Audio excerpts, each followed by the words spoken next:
California has America's 5th highest crime rate, with more than 100 murders each of the past 3 years. Police are investigating Oakland's 3rd murder of the weekend. Many are carried out by violent street gangsters who land here at Santa Rita Jail.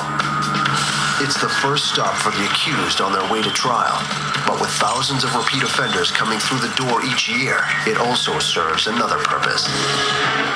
Santa Rita is a training ground for prison. On the jail's east end, Dorm 34 is heading outside for a weekday ritual, yard call. This is the only time all 328 inmates are out together, and while it may seem like a time for recreation and games, there's much more going on than meets the eye. From the guard tower above, Deputies Mark Schlegel and Terry Carson of the Gang Classification Unit look on. For them, yard time can reveal valuable intel. Being able to sit up here and watch people work out in the yard, you can see if there's tensions going on, who's got some authority, and who the bodyguards are. As you look down here, you can see that all our Northern Hispanics are down here at the end of the yard doing their workout program. Push-ups and all the different types of exercises they got going on, and then talking about business at the same time.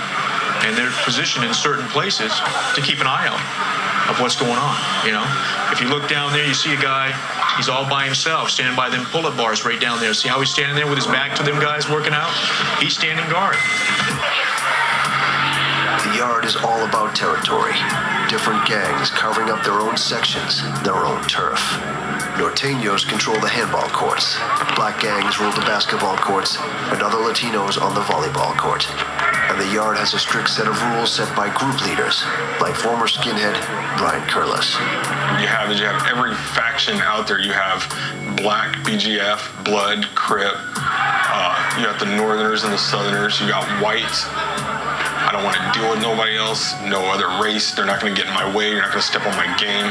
You know, that's it. You stay on your side of the grounds. I stay on mine. You cross my ground, it's over. You know, I will kick the yard off. I don't care. The rigid structure can be seen everywhere. And in a jail dominated by gangs, going it alone is not an option. You've got to run with somebody, okay? Because sooner or later, you're going to get caught up in a situation where who are you going to turn to? Yourself? You know? Because if you're out there by yourself, there are sharks watching you left and right. They're going to come and try to use you. They're going to come try something to get over on you. That's how it works. And these guys, I would say a good majority of them probably do have weapons right now. It could be just a small razor blade stuck in the side of their cheek, or it could be, you know, a toothbrush that's sharpened down in their sock. It could be anything. The threat of violence is just one piece to life on the yard. For inmates headed for serious time, the yard is also a proving ground, and the lessons learned here are carried forward to prison, where the stakes are even higher. Many of California's most infamous prison yards are dominated by hardened gangs, and their clashes can be deadly.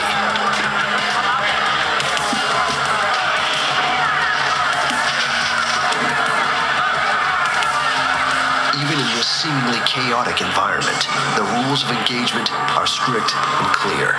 Whoever's having the issues against each other, their channel or their shot caller will come and let you know, hey, back the up for a while, we're going to go get off.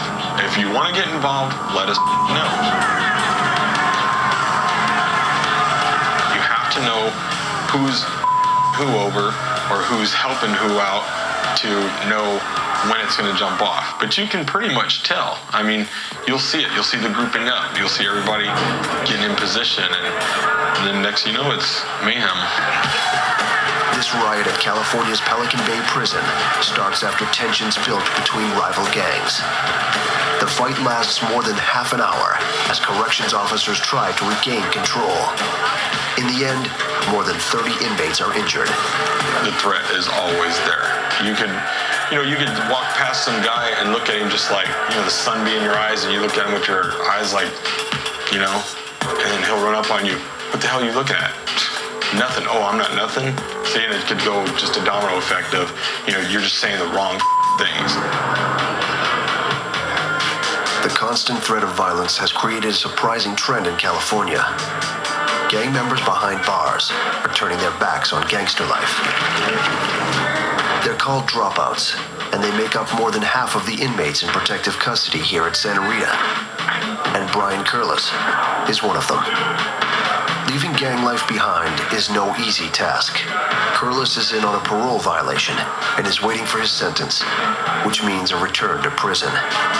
He has a coveted job as a pod worker, but his criminal record makes him a 3 strikes candidate, meaning a new charge could get him a life sentence. And as a former gang member, the convict mentality runs deep. It's like now I'm a worker here. I tell people straight up, if you don't like the way I'm doing something, here's where I live. Come and see me at breakfast, you know? I don't have no problem with it. But at the same time, I don't want to get in a fight because I'm a 3-strike candidate, you know? It's like, I don't know. Curlis is walking a fine line.